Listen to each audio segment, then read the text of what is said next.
on the spirit and embraced all that is material with excessive and unwarranted zeal. This new way of thinking, which had imposed on us its guidance, did not admit the existence of intrinsic evil in man. Think ISIS. Nor did it see any higher task than the attainment of happiness on earth. It based modern Western civilization on the road to worship man and his material needs. Now, here's the point. That's not what Schumann, it's not what Adenauer, it's not what the foundation fathers were inspired by at all. And this vision that was articulated by, and he deliberately chose Solzhenitsyn because of his moral stature. He was saying this in the late 70s. He was saying, things have changed and we're heading in a bad direction. In the early and mid 1980s, he said, what has this got to do with Europe? Well, Europe held a referendum, didn't it? It held a referendum to introduce a secular constitution. In effect, to crowd out all that Europe had been about, all that had been built in Europe.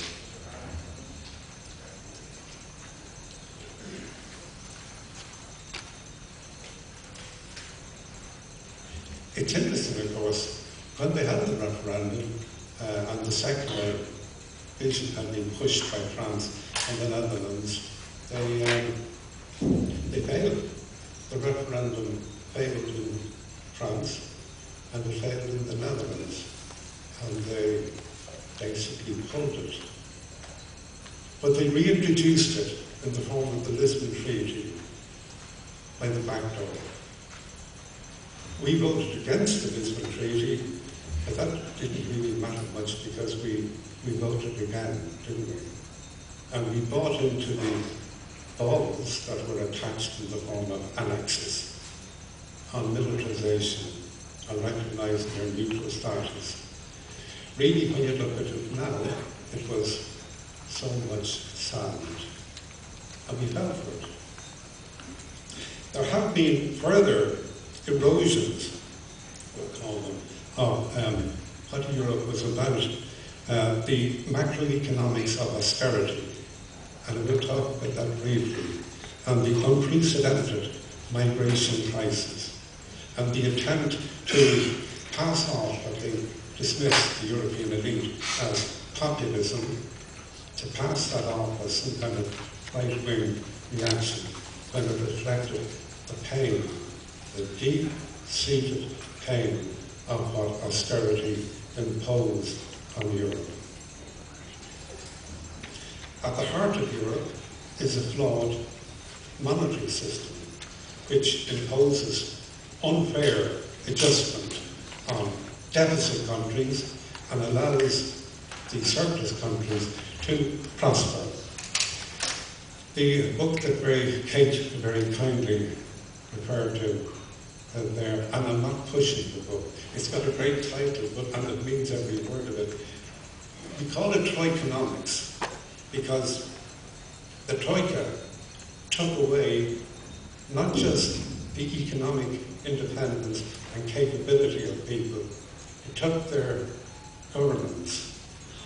There's an Irish journalist, Lisa Handa, I quote her in it, and she describes what it was like to sit in government buildings and to watch the transfer of power, real power, from our government to the Troika.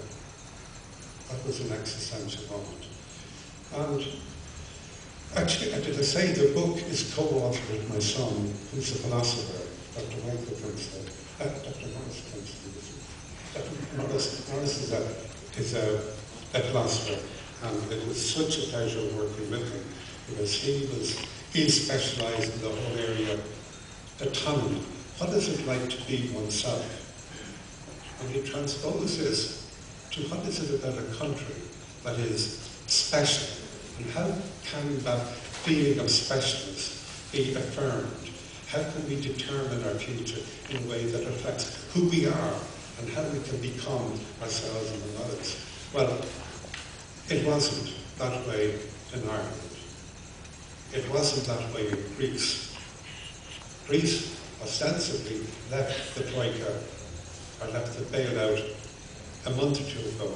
But when you look at the fine detail, when you look at a country that's been in the purgatory of austerity for 8 years, and experienced the emigration, the successive cuts in living standards, the inequalities, the feeling of hopelessness, and they're leaving, and you know what?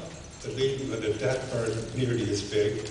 They're leaving with a requirement that they generate a positive balance of payments, fiscal surplus every year, and that they will be evaluated for the next 40 years. What kind of exit is that? Now, I mention that only because I believe there is greatness in the European vision, but it lost the plot. Somewhere along the way, it lost the plot of what goodness and the Christian virtues that inspired the foundational fathers, people like Adenauer. Adenauer rebuilt Germany, and in rebuilding Germany, he rebuilt Europe. But he was inspired by values that had effectively been discarded, crowded out by the new Europe. Have any of you read the Paris Statement? No, I only asked it. For a second I thought I was back in UCD. I only asked it because I swear to God, if you're here, you really should read it. It's by 13 European intellectuals and thinkers, people like Roger Scruton from England.